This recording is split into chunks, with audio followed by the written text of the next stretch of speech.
আজকে দুপুরে রান্না করেছি হচ্ছে গাজর আর আলু দিয়ে একটা ভাজি, রায়ানকে সবজি হিসাবে খাওয়াবো। আর হচ্ছে এখানে পাঙ্কাশ মাছ পেঁয়াজ দিয়ে ভেজে নিয়েছি, রায়ান পেঁয়াজ দিলে অনেক পছন্দ করে। আর এটা হচ্ছে গরুর মাংস, আগামীকাল রাতে 3টায় রান্না করে খেয়েছি, অনেক খিদা লেগেছিল। আর হচ্ছে এখানে আগামীকালকে ডাল ছিল, আর আমের আচারটা গরম করে নিয়েছি। আর বাহিরে বৃষ্টি পড়েছিল, প্রচুর পরিমাণে বৃষ্টি পড়তেছিল।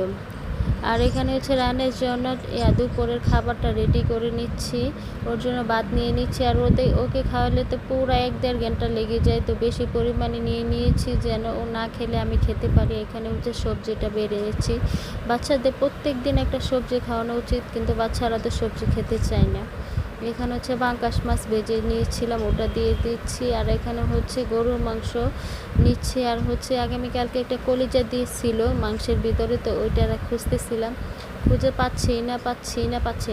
মানে পুরা 5 মিনিট লেগে গেছে এই কলিজাটা খুঁজে নিতে। পরে একটা গরুর মাংস নিয়ে নিচ্ছি, আর হচ্ছে কলিজাটা অ্যাট লাস্ট পেলাম।